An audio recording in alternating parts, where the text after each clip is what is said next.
Während der mittleren Phase der letzten Eiszeit, vor etwa 20.000 Jahren, war die Sahara eine grüne und fruchtbare Landschaft, die von zahlreichen Nomadenstämmen und Tieren bewohnt wurde.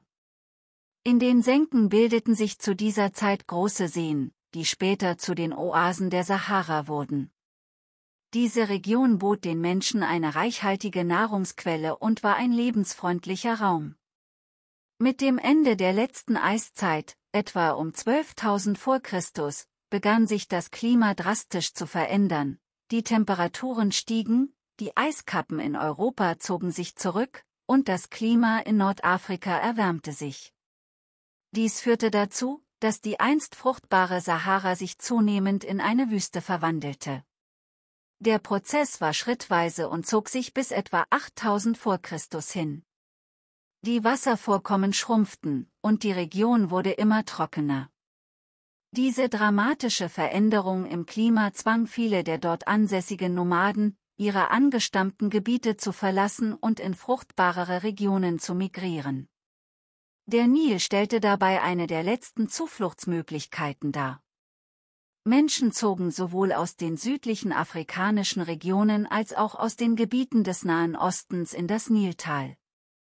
Um 8000 vor Christus begann das Nilgebiet sich zu erweitern und bildete Schilfgebiete und Tümpel, die für das Überleben der Einwanderer von entscheidender Bedeutung waren.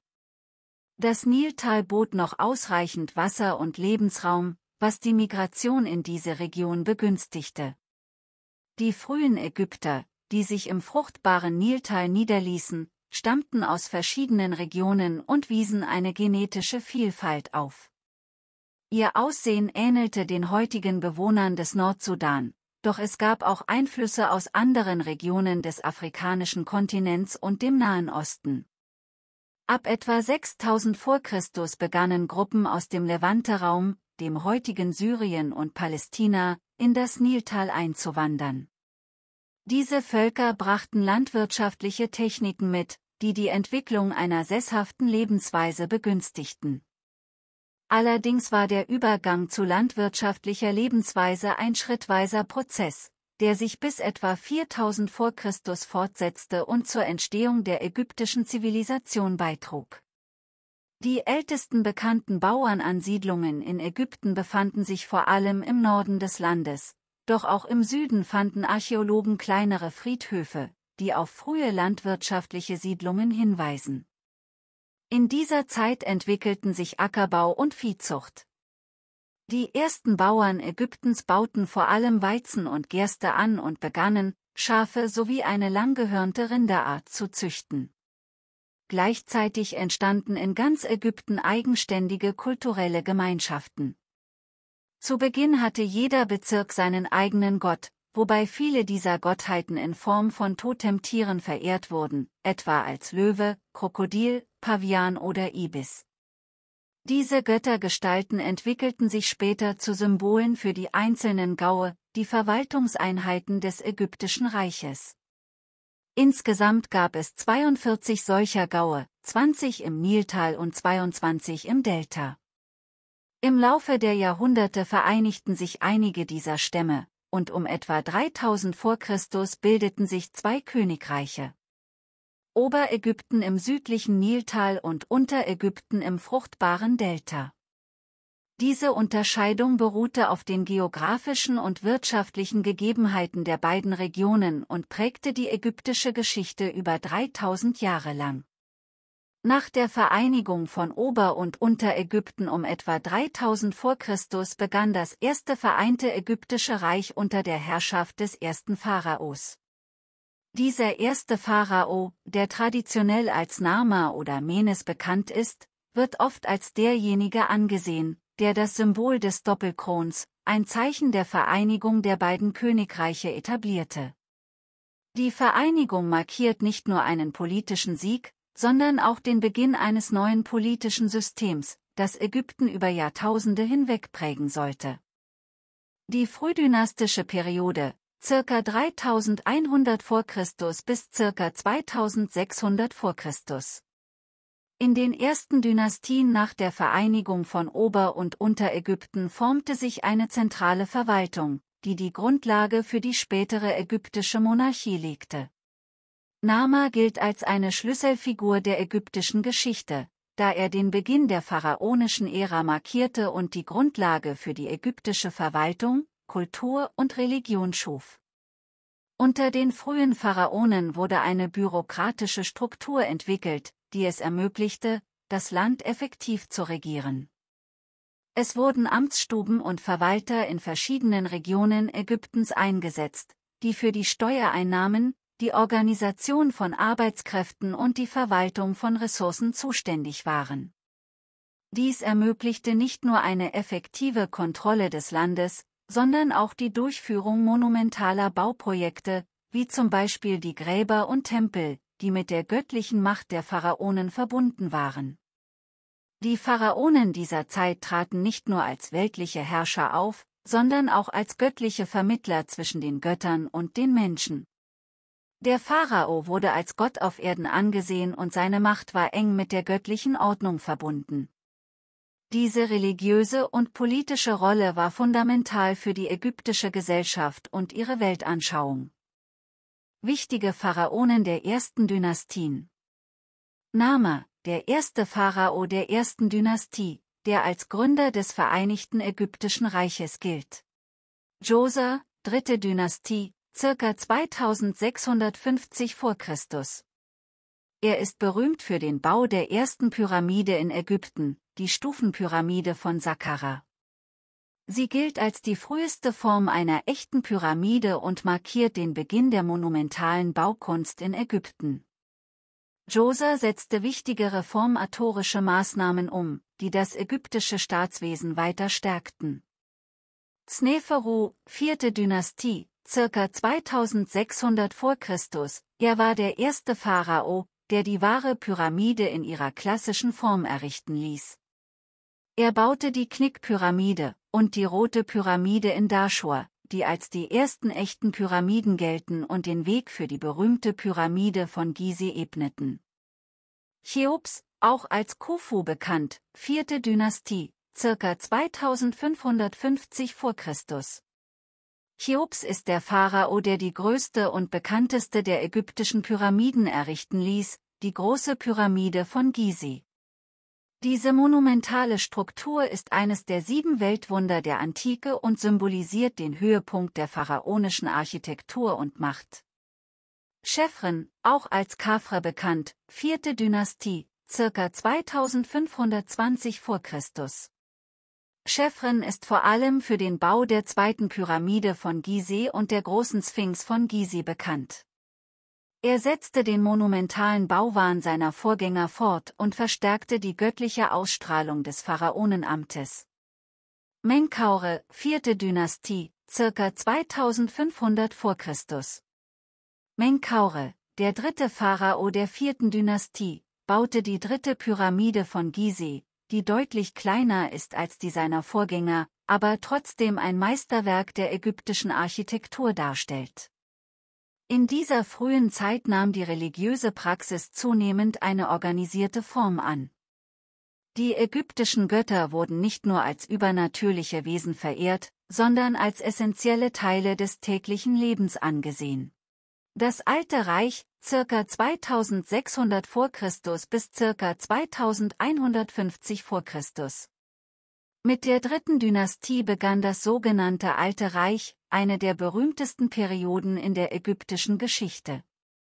Es war eine Zeit großer politischer Stabilität und wirtschaftlicher Prosperität, die es den Pharaonen ermöglichte, monumentale Bauwerke zu errichten. Dies war die Ära der Pyramiden, insbesondere der berühmten Pyramiden von Gizeh, die während der vierten Dynastie unter den Pharaonen Cheops, Chephren und Mykerinos errichtet wurden. Die Pyramiden wurden nicht nur als Gräber für die Pharaonen und ihre Familien errichtet, sondern auch als Symbole für die göttliche Macht des Pharaos und seine Verbindung zu den Göttern. Die riesigen Bauprojekte erforderten eine riesige Anzahl von Arbeitskräften, die zum größten Teil aus Landarbeitern und Handwerkern bestanden, die während der jährlichen Überschwemmung des Nils, wenn die Felder nicht bebaut werden konnten, in die Arbeit an den Monumenten eingebunden wurden. Die ägyptische Mythologie bildet das Fundament der religiösen Überzeugungen und kulturellen Identität des alten Ägypten. Ihre Mythen, Geschichten und religiösen Vorstellungen entwickelten sich über mehrere Jahrtausende hinweg und waren tief in das tägliche Leben der alten Ägypter eingebettet. Der Glaube an die Götter und das Jenseits beeinflusste nicht nur die königlichen und religiösen Rituale, sondern auch das gesellschaftliche Miteinander.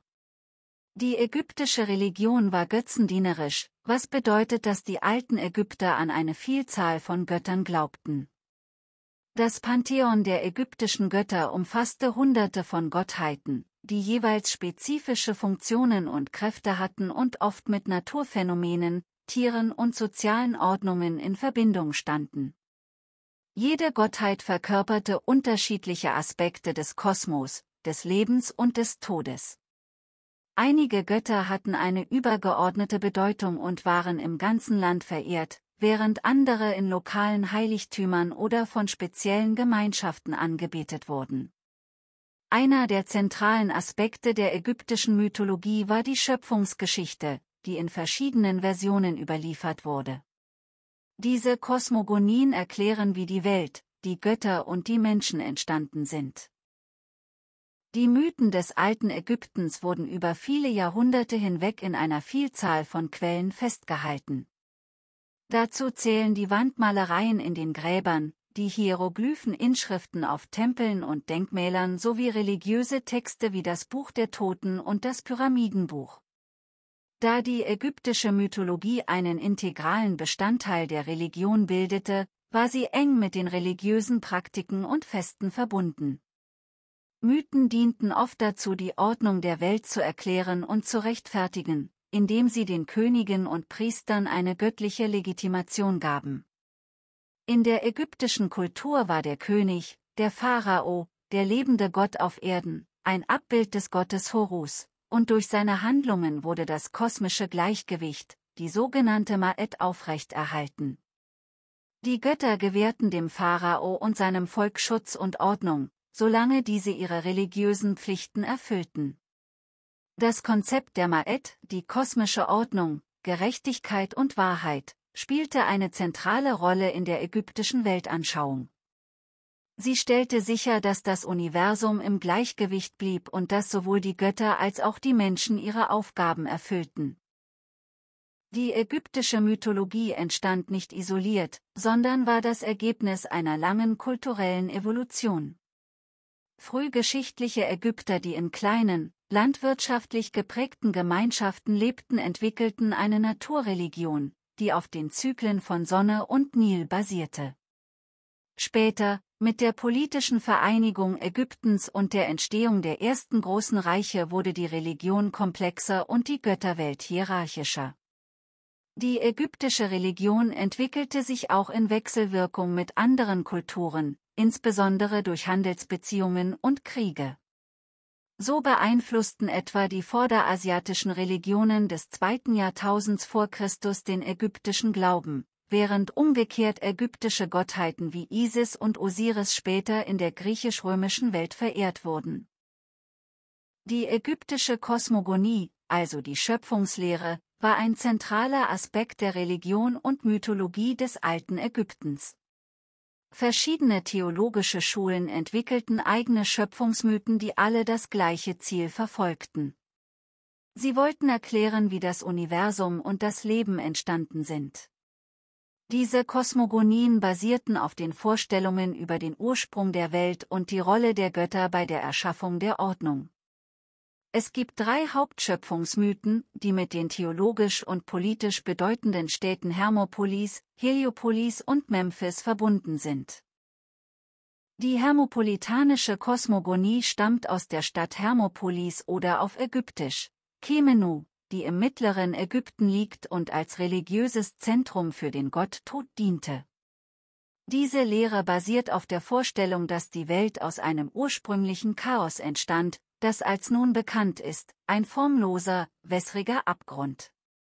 Aus diesem Chaos entstanden 8 Urgötter, die als Oktot bekannt sind. Sie bildeten 4 Paare männlicher und weiblicher Gottheiten, die jeweils eine duale, oft komplementäre Qualität repräsentierten. Nun und Naunet, Personifikationen des Urwassers und des unendlichen Ozeans. Hu und Hauet, Verkörperungen der Unendlichkeit. Kuk und Kauket, Symbole der Finsternis. Amun und Amaunet, Götter der Unsichtbarkeit oder des verborgenen Potenzials. Diese 8 Urgötter symbolisieren die ursprünglichen Zustände des Universums vor der Schöpfung. Die Götter der Oktot vereinigten sich und erzeugten durch diese Vereinigung einen Hügel, der aus dem Urwasser hervorkam. Auf diesem Hügel manifestierte sich die Sonne in Form des Gottes Ra, und mit dem Licht der Sonne begann die Schöpfung der Welt. Die Hermopolitaner betonten dabei die Rolle von Thoth, dem Mondgott und Gott der Weisheit, der den Kosmos durch seine magischen Kräfte in geordnete Bahnen lenkte. Die bekannteste und einflussreichste Schöpfungslehre stammt aus Heliopolis, auf Altägyptisch, Juno, der Stadt der Sonne. Diese Kosmogonie ist eng mit dem Sonnengott Ra, auch als Atum-Ra bekannt, verbunden, und beschreibt die Schöpfung der Welt als einen Akt der Selbstentstehung. Am Anfang existierte nur Nun, das wässrige Chaos, und aus diesem Chaos erhob sich der Gott Atum, der manchmal mit Ra gleichgesetzt wird. Atum wurde als autarke Gottheit angesehen, die keinen Partner benötigte, um Leben zu erschaffen. Durch einen Akt der Selbsterschaffung brachte Atum seine beiden Kinder, Shu, Gott der Luft, und Tefnut, Göttin der Feuchtigkeit, hervor. In manchen Versionen spuckt Atum sie aus, in anderen erschafft er sie durch Masturbation. Shu und Tefnut zeugten wiederum 2 Kinder, Geb, den Gott der Erde, und Nut, die Göttin des Himmels. Diese beiden Götter repräsentieren das kosmische Paar, dessen Vereinigung als Grundlage der Schöpfung gilt. Allerdings trennte Shu, der Luftgott, Nut vom Geb, sodass der Himmel sich über die Erde spannte. Geb und Nut brachten 4 Kinder zur Welt, die zu den zentralen Göttern des ägyptischen Pantheons wurden. Osiris, Gott des Jenseits und der Wiederauferstehung. Isis, Göttin der Magie und Fruchtbarkeit. Seth, Gott des Chaos und der Zerstörung. Nephthys, Göttin der Trauer und des Todes.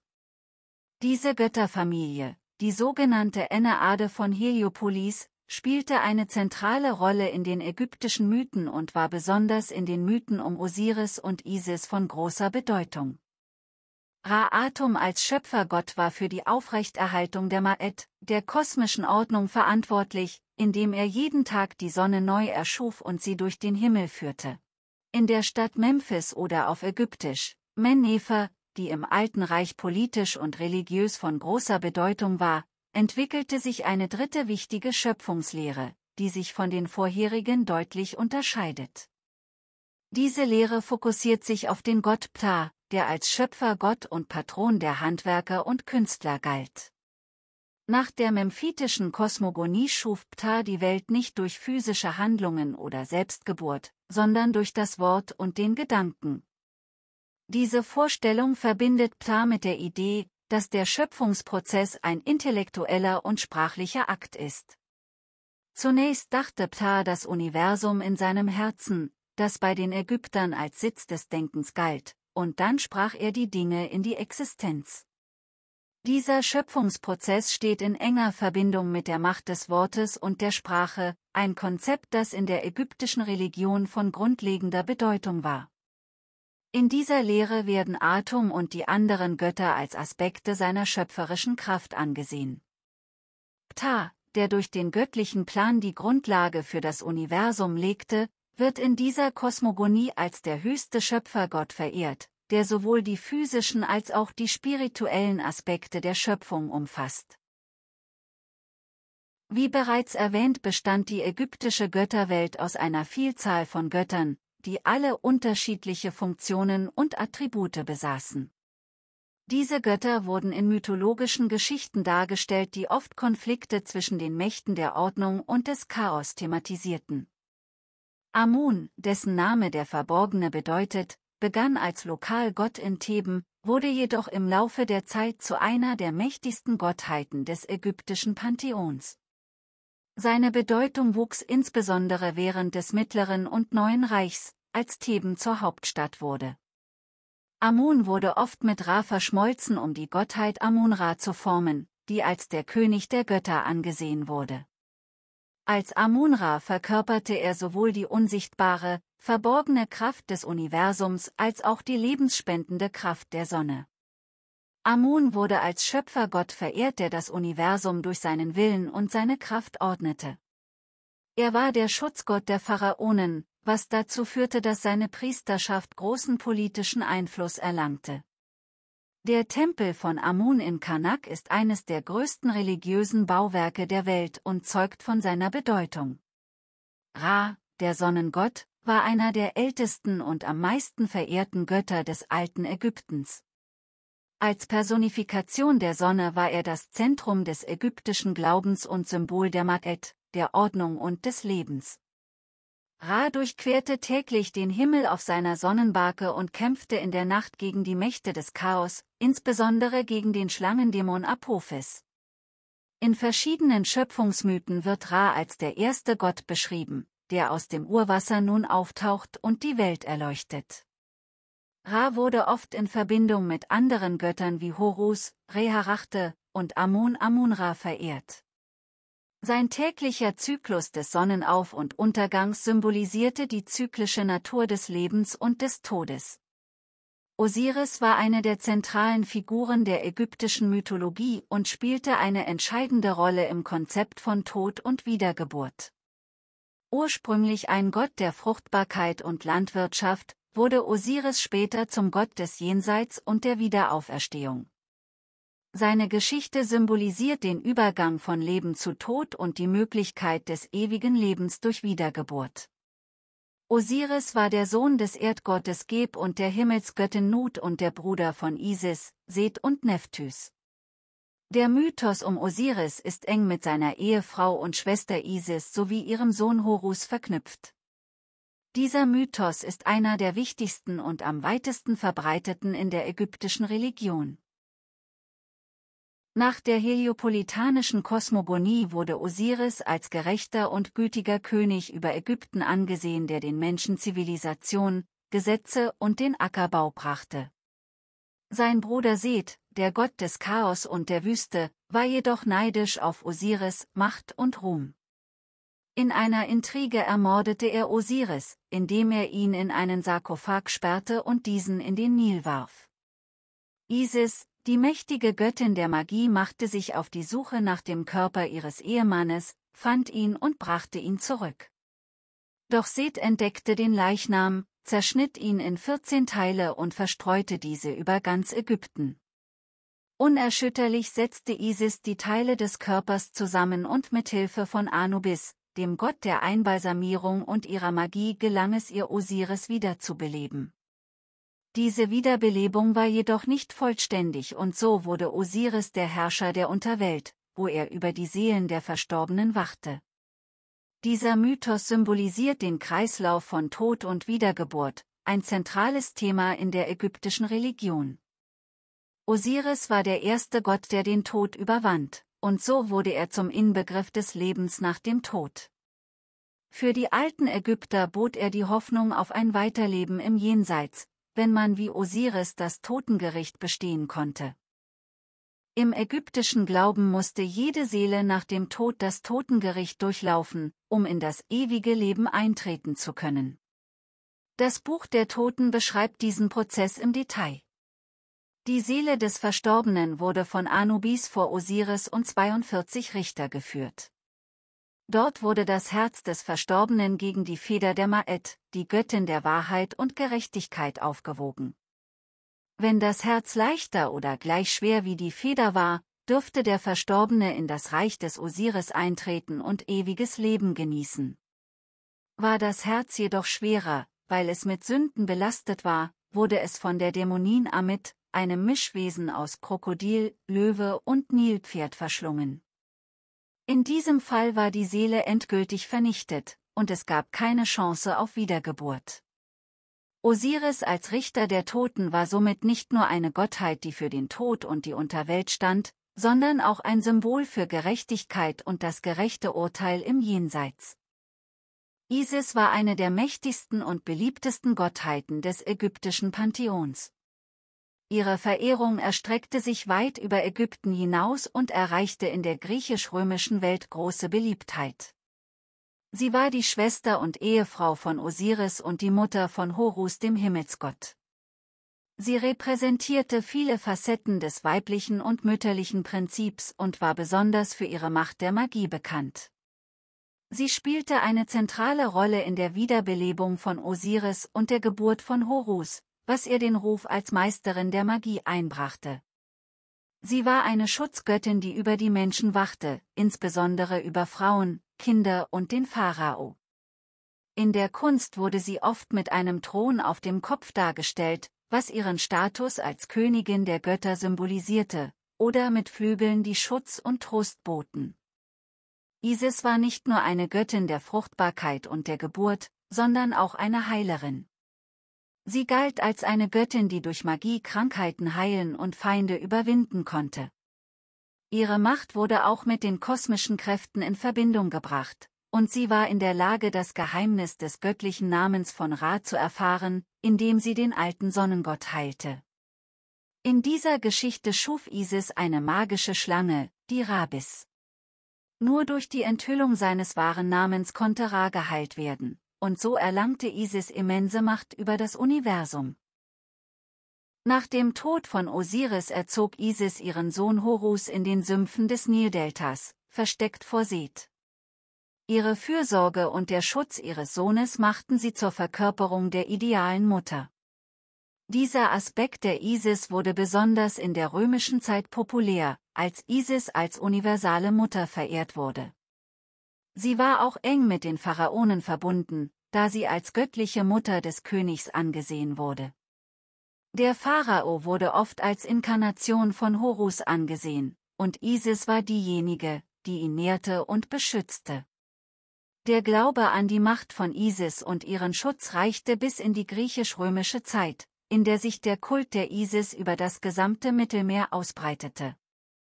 Sie wurde zu einer universalen Gottheit, die sowohl von Herrschern als auch von einfachen Menschen verehrt wurde.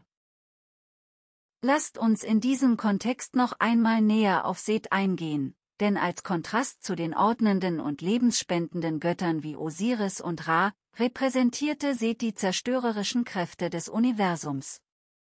Seine Rolle in der ägyptischen Mythologie war ambivalent. Einerseits wurde er als notwendige Kraft des Chaos betrachtet, die die Ordnung herausforderte, andererseits galt er als bösartig, da er seinen Bruder Osiris ermordete. Dieser Akt brachte ihn in direkten Konflikt mit Horus, dem Sohn von Osiris und Isis, der seinen Vater rächen wollte. Der Kampf zwischen den beiden symbolisiert den ewigen Kampf zwischen Ordnung, Ma'et, und Chaos. Der Konflikt zwischen Horus und Seth dauerte viele Jahre und wurde in verschiedenen Mythen in unterschiedlichen Formen dargestellt.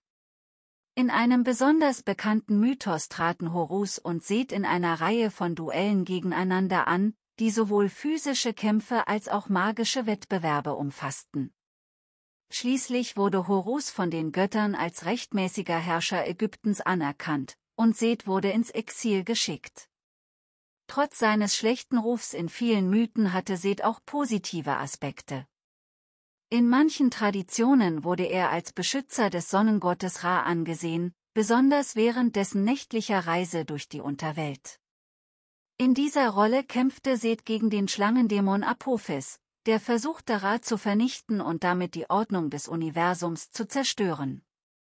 Seths Fähigkeit, Apophis zu besiegen, machte ihn zu einem notwendigen Bestandteil der kosmischen Balance, obwohl er gleichzeitig das Chaos verkörperte. Nephthys ist eine weniger bekannte, aber dennoch wichtige Göttin im ägyptischen Pantheon. Sie war die Schwester von Osiris, Isis und Seth und die Frau von Seth. In den Mythen wird sie oft als trauernde Schwester dargestellt, die Osiris nach dessen Ermordung durch Seth gemeinsam mit Isis wiederbelebt. Nephthys symbolisierte die verborgenen und schützenden Kräfte der Natur. Sie wurde oft als Beschützerin der Toten und als Helferin von Isis dargestellt. Während ihre Rolle in den Mythen weniger prominent war, spielte sie dennoch eine wichtige Funktion bei den Riten der Toten. Nephthys und Isis waren gemeinsam für den Schutz der Verstorbenen verantwortlich und wurden oft an den Kopf- und Fußenden der Särge dargestellt, um die Seelen der Toten auf ihrem Weg ins Jenseits zu bewachen. Anubis war der Gott der Einbalsamierung und der Totenriten. In der ägyptischen Ikonographie wird er oft als Schakal oder als Mensch mit einem Schakalkopf dargestellt. Er war besonders eng mit dem Einbalsamierungsprozess und der Mumifizierung verbunden, der den Verstorbenen ermöglichte, ins Jenseits überzutreten. Er spielte auch eine wichtige Rolle im Totengericht, wo er den Verstorbenen zu Osiris führte und die Waage überwachte, auf der das Herz des Verstorbenen gewogen wurde. Seine Funktion als Wächter der Gräber und Begleiter der Seelen machte ihn zu einer der wichtigsten Gottheiten im ägyptischen Glauben. Obwohl die großen Götter wie Amun, Ra, Osiris und Isis die ägyptische Religion dominierten, gab es eine Vielzahl von Neben- und Lokalgöttern, die in bestimmten Regionen oder für spezifische Anliegen verehrt wurden. Diese Gottheiten wurden oft als Schutzgötter angesehen oder hatten besondere Zuständigkeiten, etwa für die Geburt, den Schutz des Hauses oder die Heilung von Krankheiten. Bes war eine der ungewöhnlichsten und beliebtesten Gottheiten des ägyptischen Pantheons. Er wurde als zwergenhafter Gott mit grotesken Zügen dargestellt und galt als Schutzgott der Häuser, insbesondere der Kinder und Schwangeren. Trotz seiner furchterregenden Erscheinung war Bes ein freundlicher und schützender Gott, der das Böse abwehrte und Freude ins Haus brachte. Er war besonders in Haushalten beliebt, wo er als Schutzgott für Neugeborene und Gebärende verehrt wurde. Seine Statuen und Amulette fanden sich in vielen ägyptischen Häusern, und er galt als Hüter gegen böse Geister und Dämonen. In seiner Funktion als Gott des Glücks und des Schutzes war Bes ein ständiger Begleiter der Ägypter im täglichen Leben. Taweret, eine Göttin mit dem Kopf eines Nilpferds und dem Körper einer schwangeren Frau, war die Schutzgöttin der Schwangerschaft und Geburt. Wie Bes war auch sie eine Hausgottheit, die schwangere Frauen vor den Gefahren der Geburt und vor bösen Geistern bewahren sollte. Ihre Nilpferdgestalt symbolisierte Stärke und Schutz, während ihr schwangerer Bauch auf ihre Rolle als Göttin der Fruchtbarkeit und des Lebens hinwies. Taweret wurde oft in Amuletten und Statuen dargestellt, die schwangere Frauen trugen, um ihre Schwangerschaft zu schützen und eine erfolgreiche Geburt zu sichern. Viele ägyptische Städte und Regionen hatten ihre eigenen Lokalgötter, die in spezifischen Heiligtümern oder Tempeln verehrt wurden. Oft waren diese Gottheiten eng mit der lokalen Geographie und den Bedürfnissen der Bevölkerung verbunden. Beispielsweise wurde der Gott Sobek, der als Krokodilgott dargestellt wurde, besonders im Fayum-Becken verehrt, wo Krokodile eine wichtige Rolle im täglichen Leben spielten. Lokalgötter konnten auch mit den großen Göttern des Pantheons verschmelzen oder in Beziehung zu ihnen stehen. So wurde Montu, der Kriegsgott von Theben, mit Ra und Amun in Verbindung gebracht, was ihm eine größere Bedeutung in den kriegerischen Epochen Ägyptens verlieh. Die alten Ägypter verehrten auch zahlreiche Gottheiten, die mit Fruchtbarkeit, Natur und dem täglichen Leben in Verbindung standen. Diese Götter spielten eine wichtige Rolle in den landwirtschaftlichen Zyklen und der Erhaltung der Naturkräfte, von denen das Überleben der ägyptischen Zivilisation abhing. Hathor war eine der ältesten und vielseitigsten Göttinnen des ägyptischen Pantheons. Sie war eine Göttin der Liebe, der Musik, des Tanzes, der Fruchtbarkeit und Mütterlichkeit. Hathor wurde oft als Frau mit Kuhhörnern dargestellt, die eine Sonnenscheibe auf dem Kopf trug, und war sowohl die Göttin der Frauen als auch die Beschützerin von Kindern und Müttern. Als Göttin der Fruchtbarkeit spielte Hathor eine zentrale Rolle im Leben der Menschen. Auch die Geburt von Kindern und Tieren wurde unter Hathors Schutz gestellt. Neben ihrer Rolle als Fruchtbarkeitsgöttin war Hathor auch die Göttin der Freude und des Festes. Ihre Verehrung fand oft in ausgelassenen Feierlichkeiten statt, die Musik, Tanz und Gesang beinhalteten. Bastet war die katzenköpfige Göttin, die sowohl mit Schutz als auch mit Krieg in Verbindung gebracht wurde. Ursprünglich eine Löwengöttin, wandelte sich ihr Bild im Laufe der Zeit, und sie wurde als sanftere, katzenartige Gottheit verehrt. Bastet war eine Schutzgöttin der Häuser und Familien, aber auch eine Göttin der Fruchtbarkeit und der Geburt. Ihre Verehrung war besonders in der Stadt Bubastis im Nildelta verbreitet, wo große Feste zu ihren Ehren stattfanden. Obwohl Bastet als Schutzgöttin galt, hatte sie auch eine aggressive Seite. Als Tochter des Sonnengottes Ra konnte sie in ihrer ursprünglichen Form als Löwengöttin zur rächenden Sachmet werden, wenn es darum ging, die Ordnung, Ma'et, gegen das Chaos zu verteidigen. Diese duale Natur machte Bastet zu einer vielseitigen und mächtigen Göttin. Nun zu Min, er war der Gott der Männlichkeit, Fruchtbarkeit und des sexuellen Potenzials.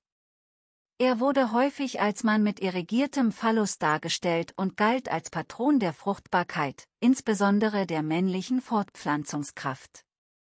Min wurde in landwirtschaftlichen Zeremonien verehrt, die darauf abzielten, eine reiche Ernte zu sichern.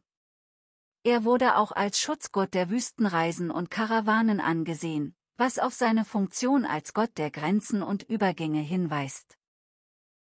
Die Mythen um Osiris, Isis und Horus sind die bekanntesten und bedeutendsten der ägyptischen Mythologie. Sie verkörpern zentrale Themen wie den Kampf zwischen Ordnung und Chaos, Tod und Wiedergeburt sowie die göttliche Legitimation der Könige. Diese Geschichten verdeutlichen auch die tief verwurzelten ägyptischen Vorstellungen von Herrschaft, göttlicher Macht und dem Jenseits. Im Mittelpunkt steht der Osiris-Mythos, der sich um den Tod von Osiris, seine Wiederauferstehung und den anschließenden Kampf zwischen seinem Sohn Horus und seinem Bruder Seth dreht. Der Mythos beginnt mit Osiris als gerechtem König von Ägypten. Sein Bruder Seth jedoch, Gott des Chaos und der Zerstörung, war eifersüchtig auf Osiris' Macht und Beliebtheit. In einer berühmten Erzählung lud Seth Osiris zu einem Bankett ein und präsentierte einen prächtigen Sarkophag, den er angeblich als Geschenk geben wollte. Seth erklärte, dass derjenige, der genau in den Sarkophag passte, ihn behalten dürfe. Als Osiris hineintrat, schloss Seth den Deckel und ließ den Sarkophag in den Nil werfen. Osiris ertrank, und sein Leichnam wurde den Strömen des Flusses überlassen. Der Tod von Osiris symbolisiert den Kreislauf von Leben und Tod und die unausweichliche Natur des Todes. Osiris war der erste Gott, der starb, aber er war auch derjenige, der das Geheimnis der Wiederauferstehung erfuhr, was ihm seine Rolle als Herrscher der Unterwelt einbrachte. Isis, die Schwester und Ehefrau von Osiris, war verzweifelt über den Tod ihres Gatten. In ihrem tiefen Schmerz begab sie sich auf eine lange Suche, um den Körper von Osiris zu finden. In dieser Geschichte wird Isis als treue und unermüdliche Frau dargestellt, die sich von nichts abhalten lässt, Osiris zu retten. Begleitet von ihrer Schwester Nephthys und dem Gott Anubis, dem Gott der Einbalsamierung, durchsuchte Isis die Flussufer und das Land, bis sie schließlich den Sarkophag mit dem Körper ihres Mannes fand. Seth jedoch erfuhr von Isis' Entdeckung, und um sicherzustellen, dass Osiris niemals wiederbelebt werden konnte, zerschnitt er den Körper von Osiris in 14 Teile und verstreute diese über ganz Ägypten. Unbeirrt setzte Isis ihre Suche fort, und mit Hilfe von Nephthys sammelte sie alle Teile des Körpers wieder ein, mit Ausnahme des Phallus, der im Nil verloren gegangen war. Dies hinderte Isis jedoch nicht daran, ihren Plan fortzusetzen. Mit Hilfe ihrer mächtigen magischen Fähigkeiten und der Unterstützung von Anubis gelang es ihr, Osiris wieder zum Leben zu erwecken. Isis führte ein Ritual durch, das als der erste Akt der Einbalsamierung in der ägyptischen Mythologie gilt. Anubis, der Gott des Einbalsamierens, half Isis bei der Konservierung des Leichnams von Osiris, was später die Grundlage für die ägyptische Praxis der Mumifizierung bildete. Durch dieses Ritual wurde Osiris wiederbelebt, jedoch nicht als Lebender, sondern als Gott der Unterwelt. In diesem Zustand zeugten Osiris und Isis einen Sohn, Horus, den künftigen Rachegott und Herrscher über das Königreich der Lebenden. Osiris' Wiedergeburt und sein Aufstieg zum König der Unterwelt symbolisieren das zyklische Konzept von Leben, Tod und Wiedergeburt in der ägyptischen Religion. Die Wiederbelebung von Osiris und seine Herrschaft über das Jenseits gaben den Ägyptern die Hoffnung auf ein ewiges Leben nach dem Tod, sofern sie ein tugendhaftes Leben führten und die Ma'at-Gerechtigkeit und kosmische Ordnung einhielten. Nach dem Tod von Osiris und seiner Wiederauferstehung in der Unterwelt fiel es Horus, dem Sohn von Osiris und Isis zu, den Tod seines Vaters zu rächen und den rechtmäßigen Thron Ägyptens zurückzuerlangen. Der Konflikt zwischen Horus und Seth ist ein zentraler Mythos, der die Kräfte von Ordnung und Chaos personifiziert. Horus, der Himmelsgott, der oft als Falke dargestellt wird, verkörpert die kosmische Ordnung und den rechtmäßigen Herrscher. Seth hingegen, der Gott der Wüste und Stürme, repräsentiert das Chaos und die Unordnung. Der Kampf zwischen den beiden Göttern dauerte viele Jahre und war voller magischer und physischer Herausforderungen. In einigen Mythen duellierten sich Horus und Seth in einem Wettstreit, bei dem sie sich in Nilpferde verwandelten und im Wasser kämpften.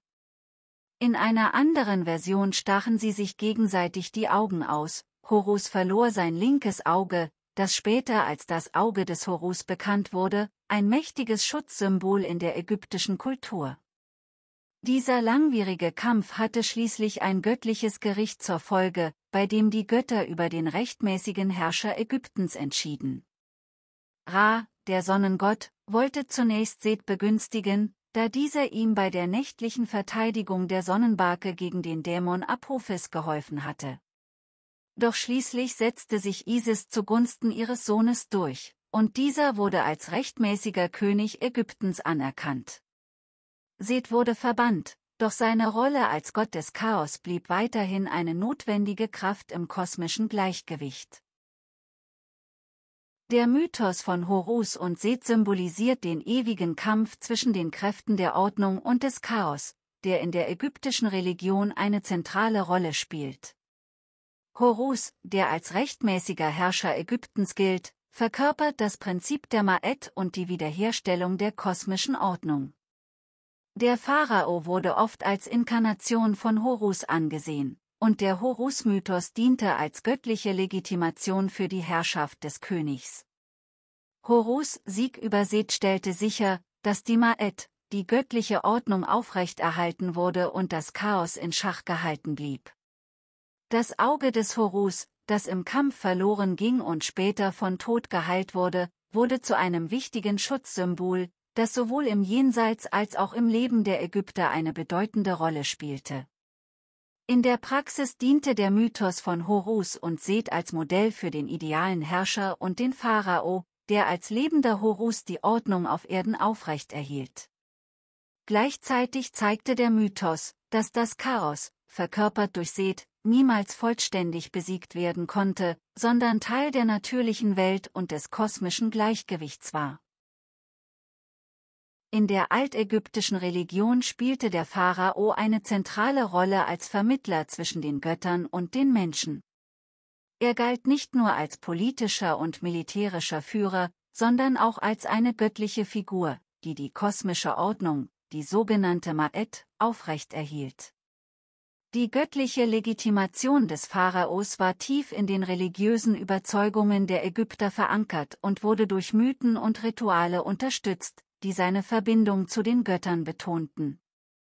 Die ägyptischen Herrscher wurden als lebender Horus betrachtet, was bedeutet, dass sie als Inkarnation des Himmelsgottes Horus angesehen wurden.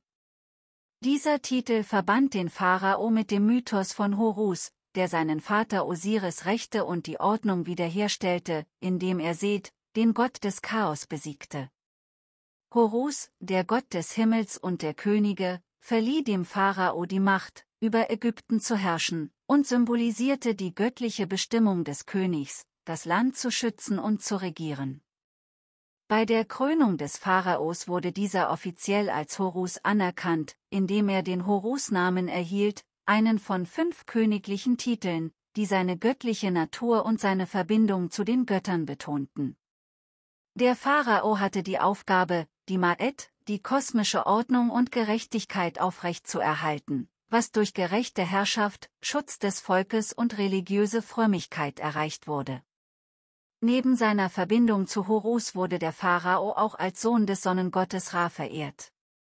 Ra, der als Schöpfer und Herrscher des Universums galt, stand an der Spitze des ägyptischen Pantheons. Als Sohn des Ra war der Pharao der direkte Nachkomme des höchsten Gottes, was ihm die göttliche Legitimität verlieh, das Land zu regieren.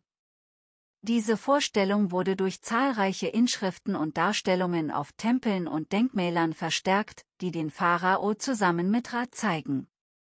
In religiösen Zeremonien und Texten wird der Pharao oft als Sohn des Ra oder geliebter Sohn des Ra bezeichnet. Dieser Titel betonte die einzigartige Rolle des Königs als göttlicher Vermittler, der sowohl den Segen des Sonnengottes als auch die Verantwortung für das Wohl des Volkes trug. Ra unterstützte den Pharao in seiner Herrschaft und sorgte dafür, dass die Sonne jeden Tag wieder aufging, was symbolisch für die Aufrechterhaltung der Ordnung und des Lebens stand. Der tägliche Lauf der Sonne wurde als fortwährender Sieg des Pharaos und Ra über die Mächte des Chaos angesehen, die jede Nacht in Form des Dämons Apophis versuchten, die Sonnenbarke zu verschlingen. Im Neuen Reich, ca. 1550 bis 1070 v. Chr., stieg Amun, der Gott von Theben, zur bedeutendsten Gottheit auf. Seine Priesterschaft erlangte enormen Einfluss, und der Pharao wurde nicht nur als Sohn des Ra, sondern auch als der Auserwählte von Amun angesehen. Die Verschmelzung von Amun mit Ra zu Amun-Ra verstärkte die Idee, dass der Pharao durch die göttliche Autorität sowohl des Schöpfers als auch des versteckten Gottes herrschte. Tempelanlagen wie Karnak in Theben waren die religiösen Zentren des Amun-Kults, und die Pharaonen des Neuen Reiches ließen sich dort in monumentalen Tempelbauten verewigen. Die Priester von Amun spielten eine entscheidende Rolle bei der religiösen und politischen Legitimation der Herrschaft des Pharaos. Amun wurde als der unsichtbare Gott angesehen, dessen Wille durch den Pharao auf Erden ausgeführt wurde. Während bestimmter Rituale, insbesondere der Opfergaben und der Set-Feste, wurde der Pharao mit göttlichen Kräften ausgestattet, die es ihm ermöglichten, die kosmische Ordnung aufrechtzuerhalten und seine Feinde zu besiegen. Die Ma'et, das Prinzip der kosmischen Ordnung, war das Herzstück der ägyptischen Weltanschauung. Sie stand für Gerechtigkeit, Harmonie und das Gleichgewicht zwischen allen Elementen des Universums. Der Pharao war der irdische Garant der Ma'et und hatte die Aufgabe, diese Ordnung sowohl im Land als auch im Kosmos zu bewahren. In praktischer Hinsicht bedeutete dies, dass der Pharao für den Wohlstand des Landes sorgen musste, indem er Frieden und Gerechtigkeit durchsetzte, das Land verteidigte und die Tempel der Götter unterhielt. Er war auch verantwortlich dafür, die jährliche Nilflut zu gewährleisten, die das Land fruchtbar machte. Die regelmäßigen Opfergaben an die Götter, die in den Tempeln von Priestern im Namen des Pharaos dargebracht wurden, sollten die Götter besänftigen und ihre Hilfe zur Aufrechterhaltung der Ma'et sicherstellen. Der Verlust der Ma'et, etwa durch Unrecht oder schlechte Regierung, führte nach dem ägyptischen Glauben zu Chaos, Katastrophen und dem Zorn der Götter. Daher war der Pharao als Verkörperung der Ma'et auch dafür verantwortlich, Ungerechtigkeit und Unordnung zu bekämpfen und das Volk zu schützen. Die göttliche Natur des Pharaos erstreckte sich auch auf sein Leben nach dem Tod. Der Pharao war nicht nur der lebende Horus, sondern nach seinem Tod wurde er auch als Osiris verehrt. Als Osiris nahm er seinen Platz im Jenseits ein und regierte dort über die Seelen der Verstorbenen. In den Pyramidentexten und später den Sargtexten wurde der Pharao oft als Osiris bezeichnet, was seine Transformation nach dem Tod betonte. Die Bauwerke, insbesondere die Pyramiden und Grabtempel, spiegelten diese Vorstellung wider. Sie wurden als Häuser der Ewigkeit errichtet, in denen der Pharao für immer in der Gesellschaft der Götter leben sollte. Die Totenkulte um den verstorbenen Pharao sollten sicherstellen, dass er im Jenseits weiterleben konnte und von den Göttern in seiner neuen Rolle als Osiris unterstützt wurde. Die Rituale der Mumifizierung waren ebenfalls eng mit der göttlichen Herrschaft verbunden. Der Prozess, der durch Anubis überwacht wurde, sollte den Körper des Pharaos bewahren und seine Wiedergeburt im Jenseits gewährleisten. Das Amduat ist eine Sammlung von Texten, die die nächtliche Reise der Sonnenbarke durch die Unterwelt beschreiben. Diese Texte waren oft auf den Wänden der Grabkammern von Pharaonen zu finden und dienten als Leitfaden für den Verstorbenen, um die Gefahren der Unterwelt zu meistern und schließlich als wiedergeborene Seele hervorzutreten. Die Unterwelt bestand aus 12 Stunden, die die Reise der Sonne durch die Nacht symbolisierten. In jeder Stunde musste die Seele Hindernisse überwinden und gegen dämonische Wesen kämpfen, die die Sonnenbarke zerstören wollten.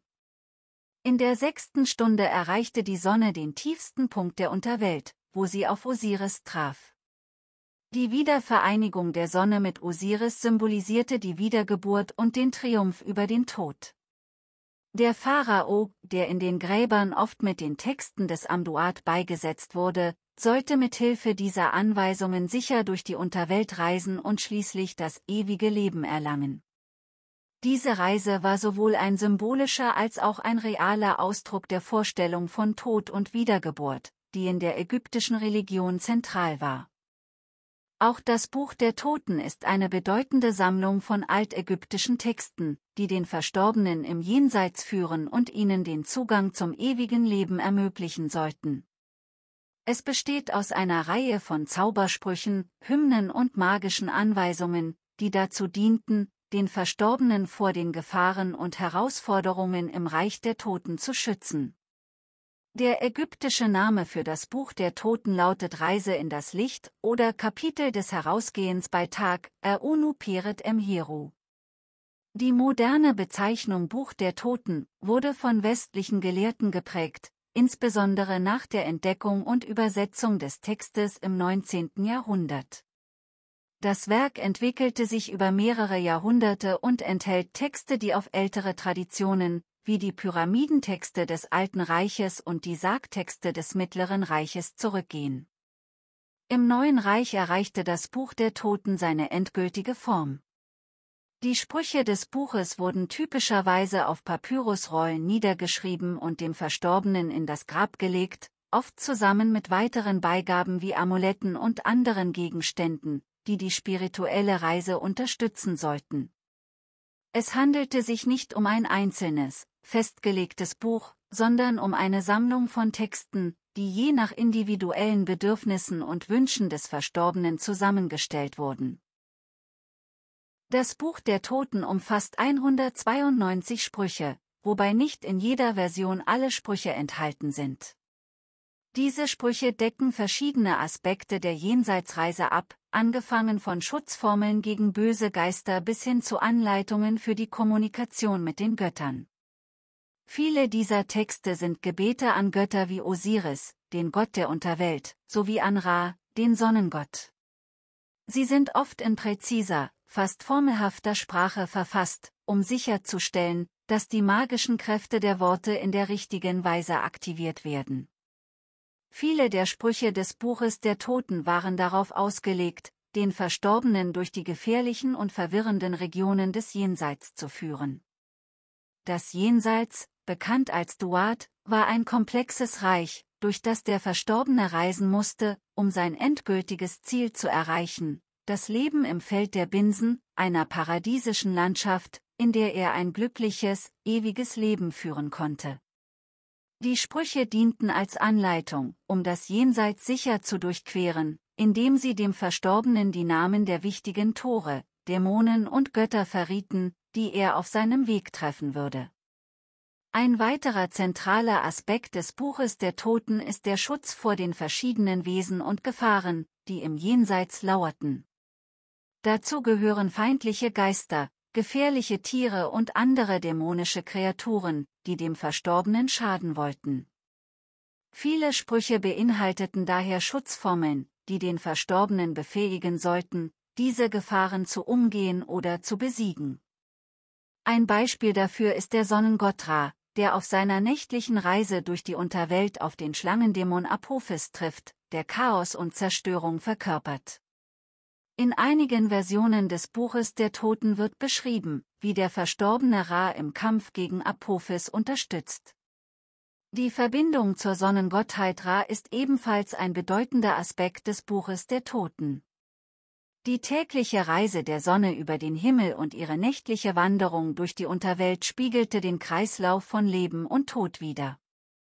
Die Sprüche des Buches halfen dem Verstorbenen, Ra auf dieser Reise zu begleiten und so die Wiedergeburt und das ewige Leben zu erlangen.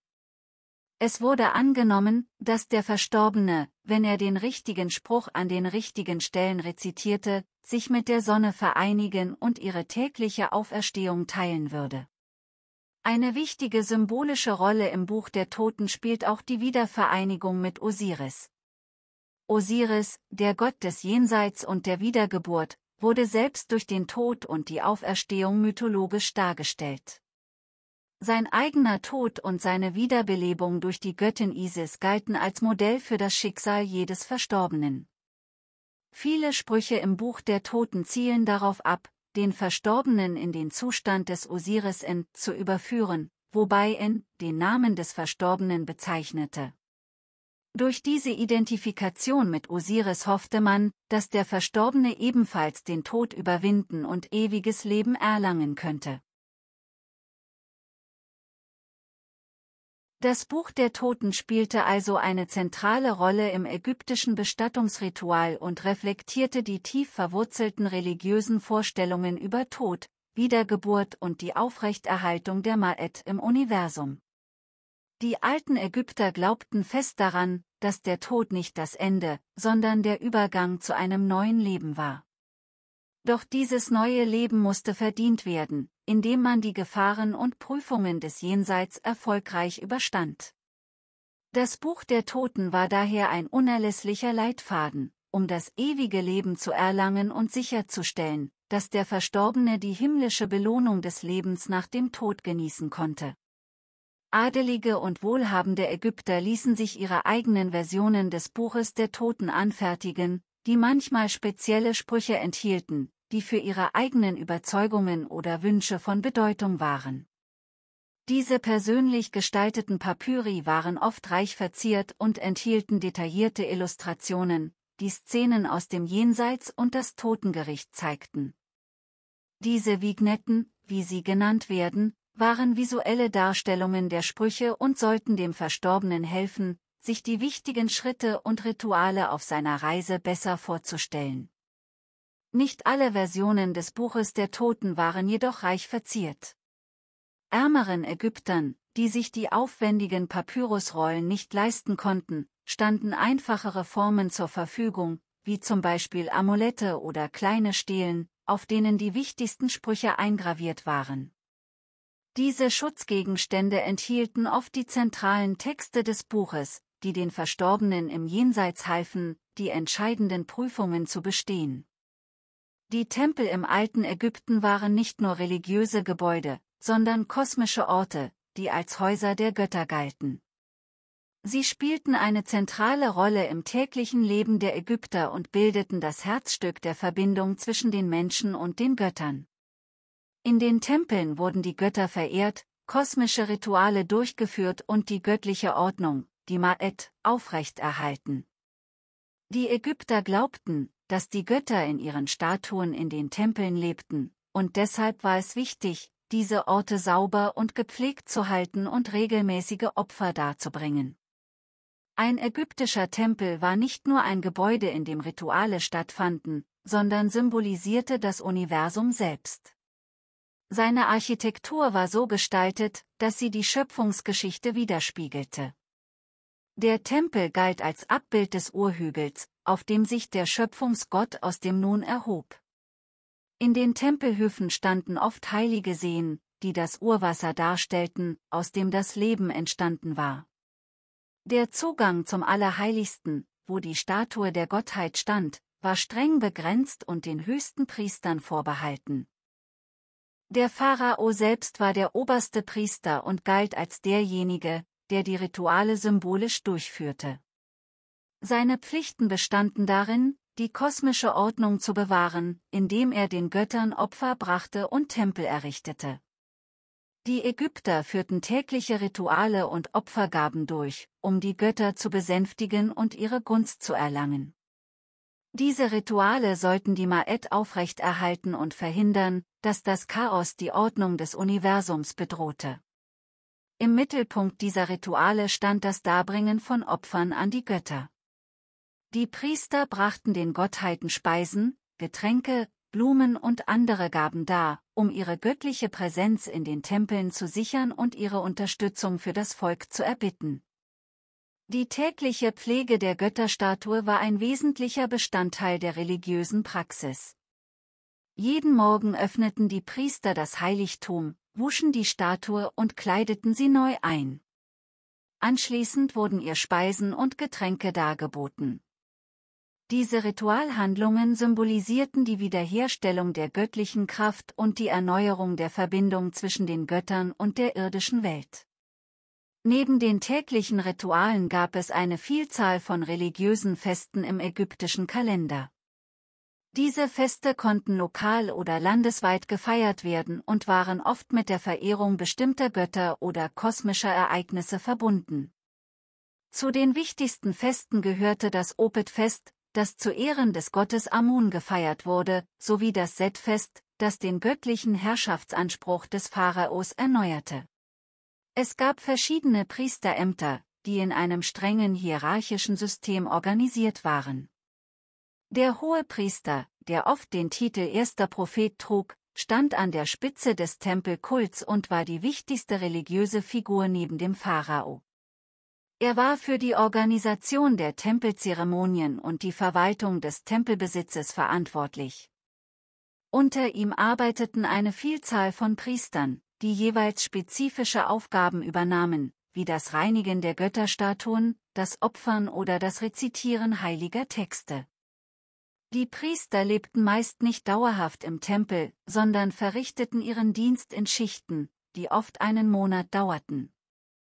Sie fasteten, badeten mehrmals täglich und trugen spezielle Kleidung, um sicherzustellen, dass sie sich in einem reinen Zustand befanden. Die Tempel waren nicht nur religiöse, sondern auch wirtschaftliche und politische Zentren. Sie besaßen umfangreiche Ländereien und konnten durch die Produktion von Getreide, Viehhaltung und Handwerk eine wichtige Rolle in der ägyptischen Wirtschaft spielen. Tempel hatten ihre eigenen Werkstätten, Bäckereien und Brauereien, und die Priester verwalteten diese Betriebe. Die Erträge wurden teils zur Finanzierung der Tempelrituale und Feste genutzt, teils aber auch zur Versorgung der Priesterschaft und der lokalen Bevölkerung. In bestimmten Perioden, insbesondere während des Neuen Reiches, erlangte die Priesterschaft großen politischen Einfluss. Besonders die Priester von Amun in Theben wurden zu einer mächtigen Elite, die teilweise mit der Macht des Pharao konkurrierte. Der Tempel von Karnak, der dem Gott Amun geweiht war, war das Zentrum dieser Priesterschaft und spielte eine entscheidende Rolle in der religiösen und politischen Struktur des Landes. Zur Zeit von Amenofis IV. War Ägypten ein Reich von beeindruckender Pracht und religiöser Vielfalt.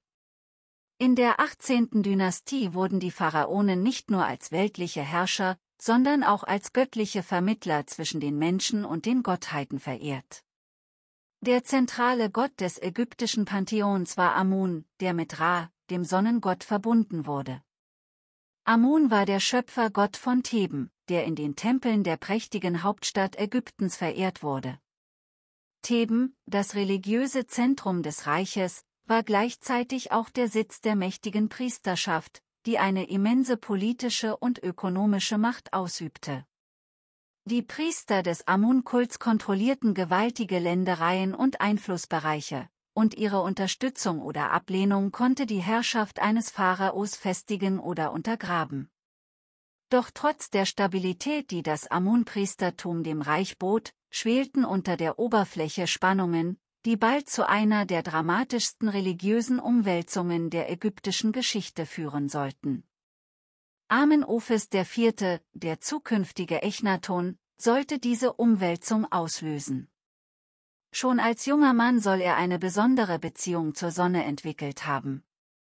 Die Kraft des Lichts, das alles Leben nährt und erhält, faszinierte ihn auf eine Weise, die ihn von den anderen Mitgliedern der königlichen Familie unterschied. In Aton, dem Sonnengott, fand Amenophes seine spirituelle Erfüllung, und es war dieser Gott, dem er sein ganzes Wesen widmen würde. Doch die Einführung eines einzigen Gottes in ein Reich, das seit Jahrtausenden auf einer Vielzahl von Göttern und Riten basierte, sollte nicht ohne Widerstand erfolgen. Inmitten dieser Revolution stand ein Mann, der von einer tiefen Überzeugung beseelt war, der Glaube, dass Aton der einzige wahre Gott war und dass alle anderen Götter, inklusive Amun, nur falsche Götzen waren. Mit dieser Vision trat Amenophes IV. Seine Herrschaft an und setzte eine Entwicklung in Gang, die das Antlitz Ägyptens für immer verändern sollte.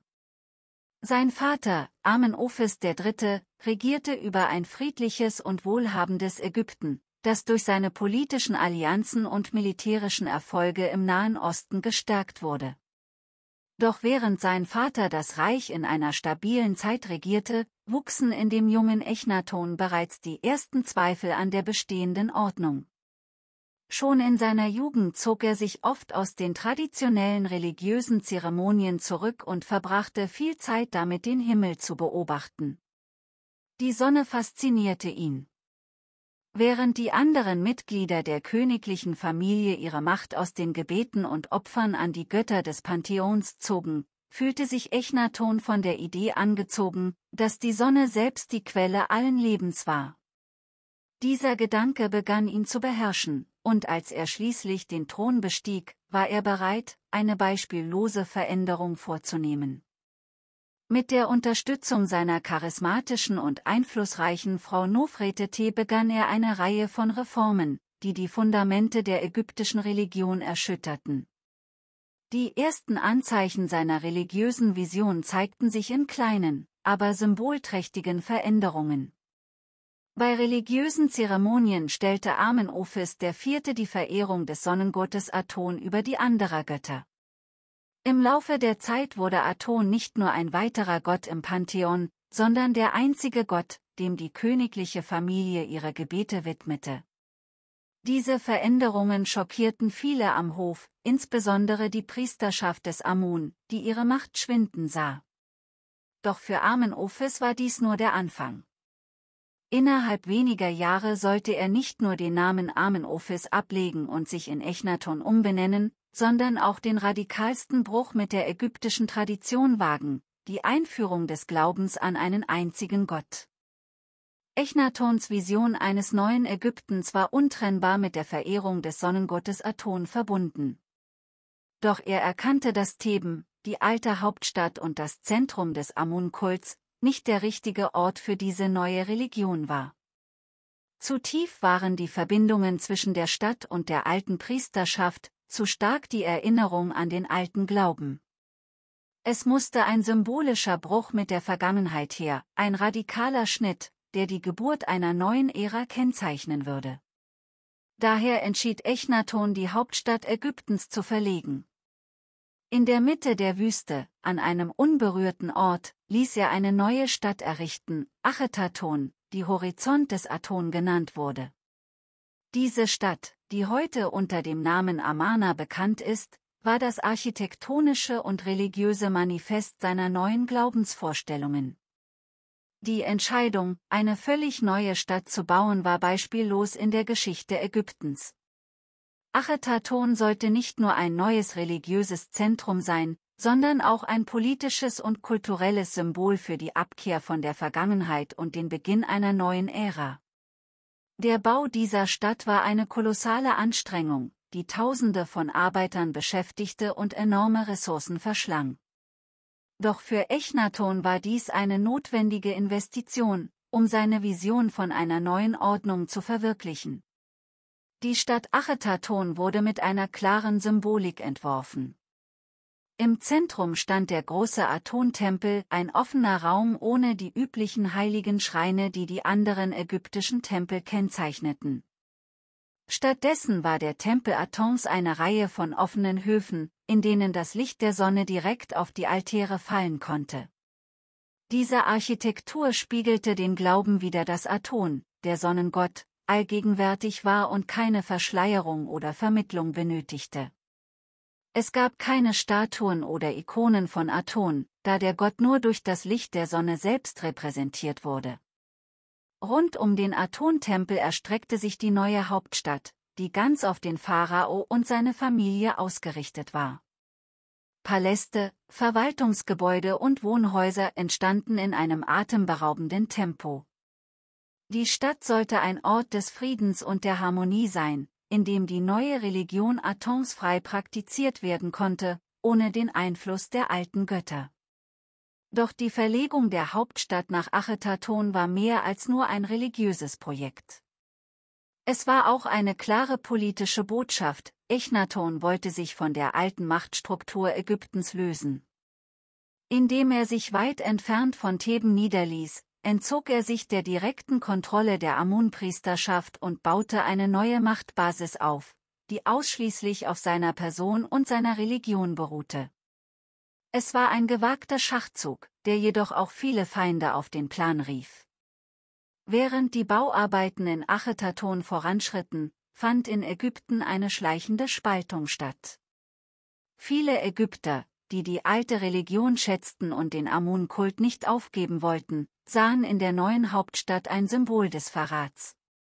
Besonders die Priester und die Aristokratie, die eng mit dem alten Glauben verbunden waren, spürten die Bedrohung, die von der neuen Stadt ausging.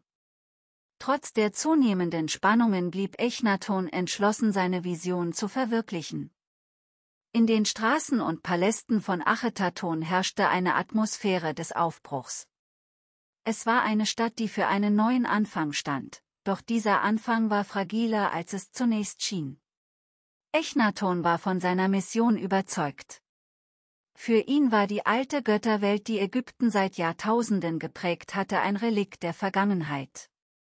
Er sah in der Vielzahl der Götter, die überall in Tempeln und Schreinen verehrt wurden, eine Fragmentierung der göttlichen Wahrheit. Es war Zeit, diese Vielgötterei abzulösen und das ägyptische Volk zu einem höheren Verständnis von Spiritualität zu führen. Die erste deutliche Maßnahme, die Echnaton ergriff, war die Abschaffung des Amun-Kults, der seit Jahrhunderten das religiöse Herz Ägyptens bildete. Mit einem königlichen Dekret wurden die prächtigen Amun-Tempel geschlossen, ihre Priester entmachtet und ihre Reichtümer konfisziert. Dieser Schritt war mehr als nur ein religiöser Akt, er war ein massiver Schlag gegen die politische Elite, die eng mit dem Amun-Kult verflochten war. Die Priesterschaft, die bis dahin eine immense wirtschaftliche und politische Macht besaß, sah sich plötzlich ihrer Ressourcen beraubt. Tempel, die über Jahrhunderte errichtet worden waren, wurden niedergerissen oder versiegelt. Die Reaktionen darauf waren heftig. Während einige Teile der Bevölkerung, vor allem die ländlichen Gemeinschaften, kaum Berührung mit den großen Tempeln und Kulten hatten und diese Veränderungen nur am Rande spürten, war der Widerstand in den Städten, vor allem in Theben, dem Zentrum des Amun-Kults, immens. Die Priester waren nicht nur religiöse Figuren, sie waren auch eng in das politische und wirtschaftliche Gefüge Ägyptens eingebunden. Mit ihrer Entmachtung begann auch das Gefüge der altägyptischen Hierarchie zu zerfallen. Doch Echnaton ging noch weiter. In einer Reihe von symbolischen Handlungen zerstörte er Statuen von Amun und anderen Göttern und befahl, deren Namen aus Monumenten zu entfernen. Es war ein Versuch, die alte Religion auszulöschen und Platz für seine neue Vision zu schaffen, die Verehrung des Sonnengottes Aton als des einzig wahren Gottes. Die Einführung der Aton-Religion war radikal.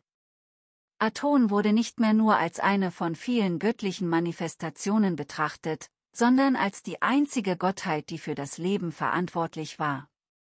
Der Pharao selbst wurde zum einzigen Vermittler zwischen Aton und den Menschen, was seine Machtstellung weiter festigte. Diese Neuordnung stellte auch eine Gefahr für die politische Ordnung dar, denn die Königsfamilie hatte damit eine fast unantastbare Position in der Gesellschaft inne. Mit der Schließung der Amun-Tempel und der Verfolgung der alten Priesterschaft entstand jedoch ein Vakuum, das das Reich zu destabilisieren begann.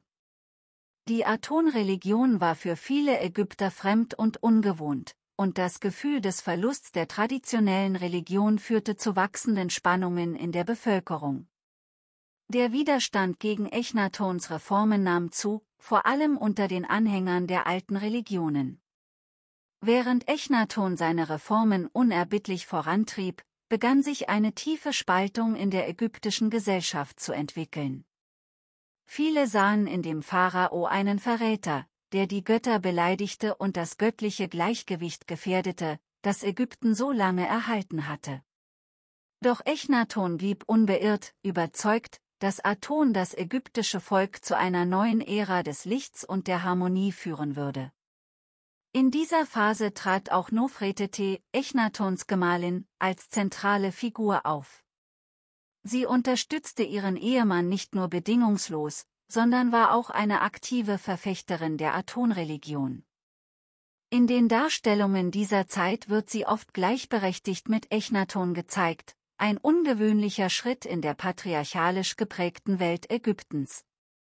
Sie trug die gleichen königlichen Insignien und nahm an allen religiösen Zeremonien teil, was ihre Bedeutung unterstrich.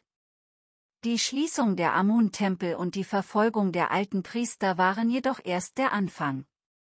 Die nächsten Schritte Echnatons sollten das Reich noch weiter erschüttern.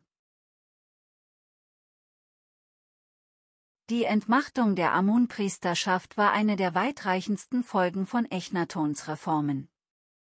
Während die alte Priesterschaft in Theben um ihre Macht kämpfte, versuchte Echnaton eine völlig neue religiöse Hierarchie aufzubauen, die sich auf die Aton-Religion konzentrierte. Die alten Tempel des Amun wurden geschlossen und die Priester entmachtet. Doch dies geschah nicht ohne Widerstand. Die Priesterschaft des Amun war eine der mächtigsten Institutionen im alten Ägypten.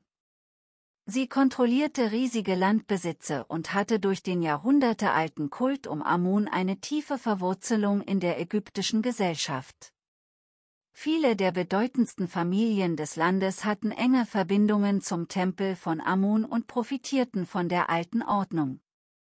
Mit der Entmachtung dieser Priesterschaft stellte Echnaton eine der tragenden Säulen der ägyptischen Gesellschaft in Frage. Der Widerstand war unvermeidlich. Im ganzen Land begannen sich Verschwörungen gegen den Pharao zu formieren. Besonders in den großen Städten wie Theben gab es zahlreiche Versuche, den alten Glauben wiederherzustellen und die Aton-Religion zu stürzen. Intrigen am Hof nahmen zu, und sogar in den eigenen Reihen Echnatons begann der Zweifel zu wachsen. Einige hohe Beamte, die einst loyale Unterstützer der neuen Religion gewesen waren, begannen ihre Position zu überdenken. Sie erkannten, dass die radikale Abkehr von der alten Religion und die Schließung der Amun-Tempel das Land destabilisierten. Der wirtschaftliche und soziale Schaden war beträchtlich, und viele Ägypter fühlten sich von der neuen Hauptstadt und ihrer Religion entfremdet. Die Kluft zwischen dem Hof in Achenaton und dem Rest des Landes wurde immer größer. Während Echnaton und seine Anhänger die neue Religion in der isolierten Hauptstadt praktizierten, wuchs im übrigen Ägypten der Unmut. Immer mehr Ägypter forderten die Rückkehr zur alten Ordnung, und Gerüchte über Aufstände und Revolten machten die Runde. Während Ägypten von internen Konflikten erschüttert wurde, gerieten auch die internationalen Beziehungen des Reiches in eine Krise. Ägypten war seit Jahrhunderten die dominierende Macht im östlichen Mittelmeerraum und hatte enge diplomatische und wirtschaftliche Verbindungen zu den benachbarten Reichen. Unter Amenofis III., Echnatons Vater, war Ägypten auf dem Höhepunkt seiner Macht und pflegte enge Beziehungen zu den Großmächten der damaligen Welt, darunter Babylon, das Hethiterreich, Mitanni und die minoische Zivilisation auf Kreta. Echnatons religiöse Reformen und die daraus resultierenden inneren Unruhen führten jedoch zu einer Vernachlässigung dieser außenpolitischen Beziehungen. Während sich der Pharao auf die Durchsetzung seiner Monotheismus-Ideologie konzentrierte, verfielen die einst stabilen Allianzen und Handelsbeziehungen. In den Außenbezirken des Ägyptischen Reiches begann der Einfluss Ägyptens zu schwinden, und gegnerische Mächte sahen darin eine Gelegenheit, ihre Position zu stärken. Echnaton versuchte das fragile außenpolitische Gleichgewicht zu bewahren, indem er Gesandte zu den wichtigsten Höfen der Nachbarreiche entsandte.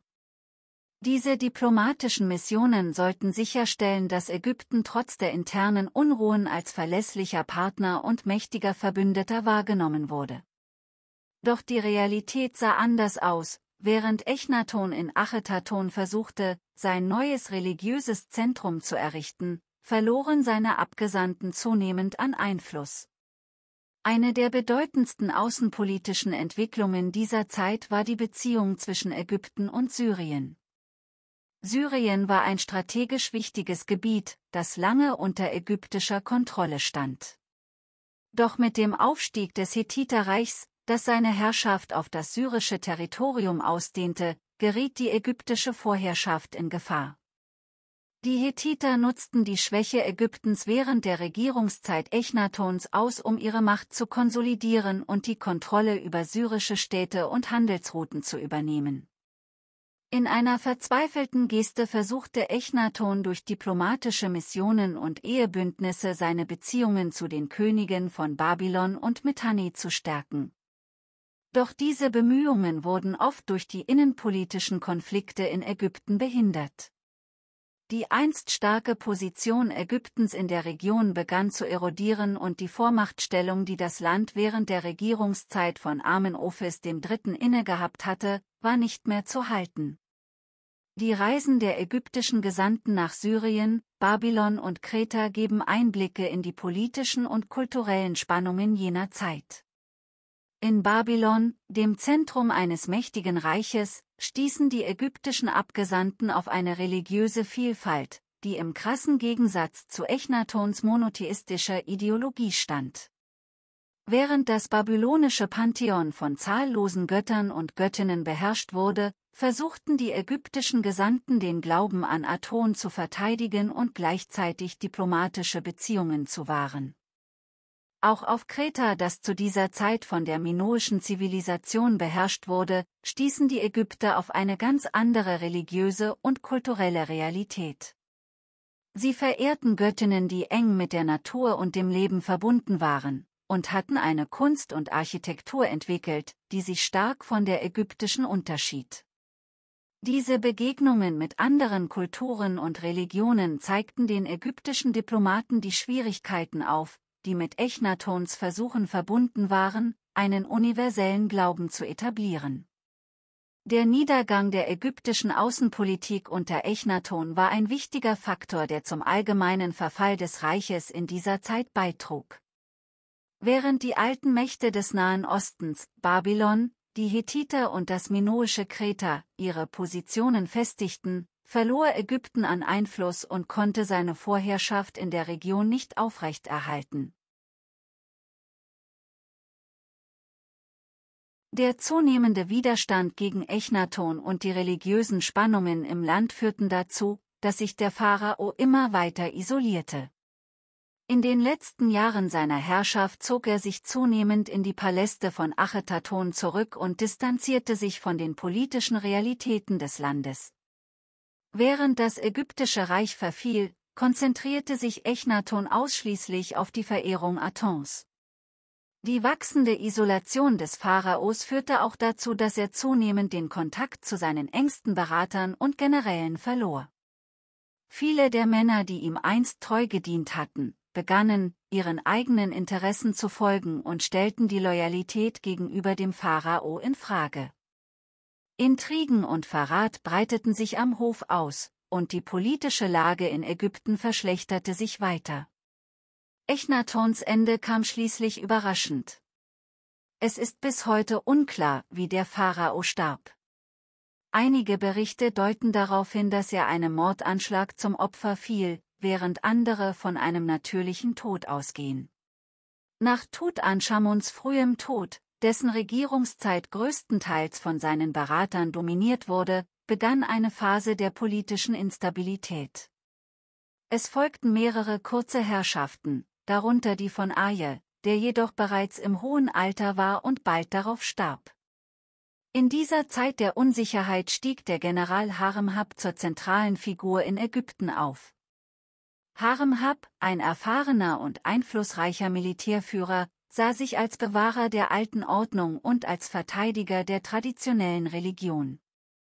Unter seiner Herrschaft begann eine systematische Tilgung der Spuren der Aton-Religion. Echnatons Name wurde aus den Denkmälern entfernt, und seine Stadt Achetaton wurde vollständig aufgegeben. Haremhab unternahm auch umfassende Reformen, um die Stabilität im Land wiederherzustellen. Er reorganisierte die Armee, stellte die Ordnung in den Provinzen wieder her und führte Gesetze ein, um Korruption und Machtmissbrauch zu bekämpfen. Sein Ziel war es, das ägyptische Reich, das durch Echnatons religiöse Reformen und die darauffolgenden Unruhen geschwächt worden war, zu stabilisieren und zu alter Größe zurückzuführen. Obwohl Echnatons religiöse Reformen nach seinem Tod schnell rückgängig gemacht wurden und er selbst aus der offiziellen Geschichte Ägyptens verbannt wurde, bleibt sein Erbe bis heute von Bedeutung. Seine Einführung des Monotheismus war einzigartig in der altägyptischen Geschichte und hat späteren religiösen Entwicklungen in gewisser Weise den Weg bereitet. Echnaton wird heute als eine der umstrittensten Figuren der ägyptischen Geschichte angesehen. Seine Vision einer Religion, die auf der Verehrung eines einzigen Gottes basiert, war ihrer Zeit weit voraus, stieß jedoch auf den Widerstand einer Gesellschaft, die tief in ihren polytheistischen Traditionen verwurzelt war. Sein radikaler Bruch mit der Vergangenheit führte zu einer der dramatischsten Perioden in der ägyptischen Geschichte, deren Nachwirkungen das Reich für Jahrzehnte prägten. Während sein Name in der Geschichte Ägyptens weitgehend ausgelöscht wurde, hat die moderne Forschung Echnaton wieder ins Bewusstsein gerückt. Er bleibt ein Symbol für den Mut zur Veränderung, aber auch für die Risiken, die mit radikalen Reformen einhergehen. Sein Erbe ist ein faszinierendes Beispiel für die Dynamik von Religion, Politik und Macht in einer der ältesten Zivilisationen der Menschheit. Das Erbe Echnatons reicht weit über die politischen und religiösen Umbrüche seiner Zeit hinaus. Obwohl seine Reformen zunächst rückgängig gemacht und sein Name in den Annalen der Geschichte ausgelöscht wurde, haben sich die Spuren seiner Herrschaft bis in die heutige Zeit erhalten. Moderne Archäologen und Historiker haben das Bild von Echnaton als einem visionären, aber isolierten Herrscher wiederhergestellt, der die Grenzen des Möglichen in einem starren religiösen und politischen System verschob. Sein Versuch, den Monotheismus zu etablieren, war für die damalige ägyptische Gesellschaft ein radikaler Bruch mit der jahrtausendealten Tradition des Polytheismus. Während die Ägypter nach Echnatons Tod rasch zur alten Ordnung zurückkehrten, sehen einige Historiker in seiner Aton-Verehrung einen Vorläufer späterer Religionen, wie dem Judentum und dem Christentum. Diese Theorie wird zwar kontrovers diskutiert, doch die Tatsache, dass Echnaton einer der ersten Herrscher war, der die Idee eines einzigen Gottes formulierte und durchsetzte, bleibt bemerkenswert. In künstlerischer Hinsicht hinterließ Echnaton ebenfalls ein bedeutendes Erbe. Unter seiner Herrschaft entstand der sogenannte Amarna-Stil, eine neue, realistischere und emotionalere Form der Kunst, die im Gegensatz zur formalen Strenge der früheren ägyptischen Kunst stand. Dieser Stil zeigte den Pharao und seine Familie oft in intimen Momenten, wie zum Beispiel beim Spielen mit ihren Kindern oder beim gemeinsamen Anbeten der Sonne. Diese Darstellungen vermittelten eine Menschlichkeit, die in der Kunst des alten Ägyptens zuvor selten zu finden war. Der Amarna-Stil verschwand zwar nach Echnatons Tod größtenteils wieder, doch seine Spuren sind in den künstlerischen Traditionen der folgenden Generationen sichtbar. Auch in der Architektur hinterließ Echnaton bleibende Spuren. Achetaton, die Stadt, die er für die Verehrung Atons errichten ließ, mag nach seinem Tod verlassen worden sein, doch die Überreste der Stadt bieten Archäologen wertvolle Einblicke in die städtebaulichen und religiösen Vorstellungen Echnatons. Die offenen, lichtdurchfluteten Tempel, die ganz auf die Verehrung der Sonne ausgerichtet waren, standen im starken Kontrast zu den dunklen, abgeschlossenen Heiligtümern der traditionellen ägyptischen Religion. Diese Architektur spiegelte Echnatons Wunsch wider, die Gottheit direkt zu verehren und die Beziehung zwischen Mensch und Gott zu entmystifizieren. Trotz dieser kulturellen Errungenschaften war die Herrschaft Echnatons von inneren Unruhen und politischen Fehlentscheidungen geprägt, die das ägyptische Reich destabilisierten. Sein Fokus auf religiöse Reformen führte dazu, dass er wichtige außenpolitische Entwicklungen vernachlässigte. Während Ägypten mit internen Konflikten und der religiösen Umwälzung zu kämpfen hatte, verloren die benachbarten Großmächte keine Zeit, ihre eigenen Machtpositionen zu stärken. Insbesondere die Hethiter im Norden und die aufstrebenden Mächte im östlichen Mittelmeerraum nutzten die Schwäche Ägyptens aus, um ihre eigenen territorialen und politischen Interessen durchzusetzen. Nach Echnatons Tod und der Rückkehr zur alten Religion ergriff der militärische Führer Haremhab die Macht und setzte eine strikte Politik der Wiederherstellung der alten Ordnung um. Seine Reformen und seine militärischen Erfolge halfen Ägypten, sich von den Unruhen der Echnaton-Ära zu erholen und erneut als starke Großmacht aufzutreten. Doch Haremhab stellte auch sicher, dass die Erinnerung an Echnaton und seine religiösen Reformen ausgelöscht wurde. In offiziellen Dokumenten und Denkmälern wurde Echnaton fast vollständig aus der Geschichte gestrichen, was zu seiner jahrhundertelangen Vergessenheit führte. Heute gilt Echnaton als eine der komplexesten Persönlichkeiten der altägyptischen Geschichte. Seine Herrschaft war geprägt von einem tiefen religiösen Eifer, aber auch von politischen Fehlern und militärischer Schwäche. Er war ein Pharao, der versuchte, seine Vision eines göttlichen Reiches auf Erden zu verwirklichen, und dabei das Wohl seines Reiches und seiner Untertanen aus den Augen verlor. Für moderne Historiker und Ägyptologen bleibt Echnaton jedoch ein Schlüssel zur Entschlüsselung des alten Ägyptens. Seine Herrschaft bietet Einblicke in die komplexe Beziehung zwischen Religion und Politik, die in der ägyptischen Gesellschaft eng miteinander verflochten waren. Gleichzeitig erinnert seine Geschichte daran, wie radikale Reformen und revolutionäre Ideen selbst in den mächtigsten Reichen oft auf Widerstand stoßen und selten ohne Konflikte umgesetzt werden können. Zusammenfassend lässt sich sagen, dass Echnaton nicht nur als religiöser Reformer, sondern auch als kultureller Erneuerer und politischer Idealist in die Geschichte eingegangen ist. Obwohl seine religiösen Reformen nicht von Dauer waren, bleibt seine Vision von einem einzigen Gott und einer neuen Weltordnung ein faszinierendes Kapitel in der Geschichte des alten Ägyptens.